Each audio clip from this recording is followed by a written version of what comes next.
All right. Well, Mark Simon, do you have a final comment before we close up?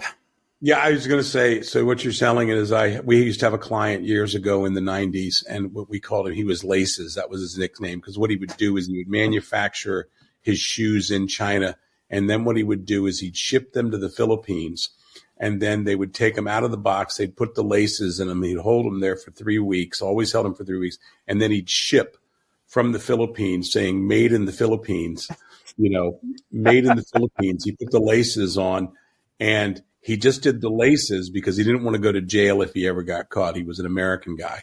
And, he moved, they were these off-brand shoes that he would move into all these cheap areas. And we called him Laces. And so because that's how he did it, and he got away with it, and he did it for years, and he'd ship about 150 containers a year. And that was really something. But no, look, Mark, I got to tell you, I'll let you go after this. I think that, frankly, this is so important. And a lot of times it's because I see the people who are opposing it. It's the fund managers who are worried that they're not going to get their bonus because stocks keep going up. But really, like I always told somebody, I've been watching Temu and Shein for a few years. And I literally was seeing young people here trying to start online sales businesses.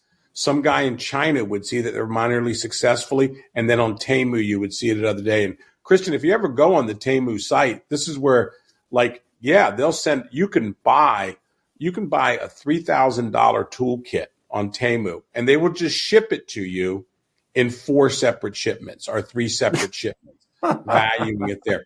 So Home Depot doesn't get the business, or a manufacturer here, doesn't get the business. So I think what's happening is I think it's so important, and I do think on the politics of it, I do think Donald Trump is unique in that JD's pretty good too.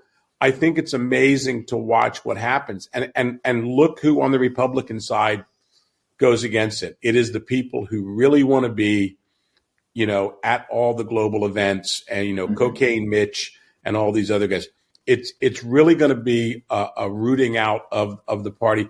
And my prediction on the Democratic side is, because I'm an old Democrat, my family are old Virginia Democrats at heart. My prediction on the Democratic side is we're going to finally start seeing some people on that side decide that they can't keep losing some of these Midwest districts, and they're going to start coming back on it. They don't know how to do it yet. And the problem is they have Trump on their mind. Their activists lose their minds. But like you said, I was very disappointed. Fetterman should have been all over this. This would be a perfect issue for Fetterman, and he would not get any pushback at all because the guys would protect him on that. So we'll see. Yeah. But anyway, thanks so much for coming on, Mark. I appreciate it. We appreciate it. Great. Yeah, thank you, Mark DiPlacido. Yeah, thank you. And Mark DiPlacido with American Compass, a new right think tank media organization worth taking a look. Thank you, Mark Simon. We'll be back soon with another episode of Domino Theory. Thanks for watching.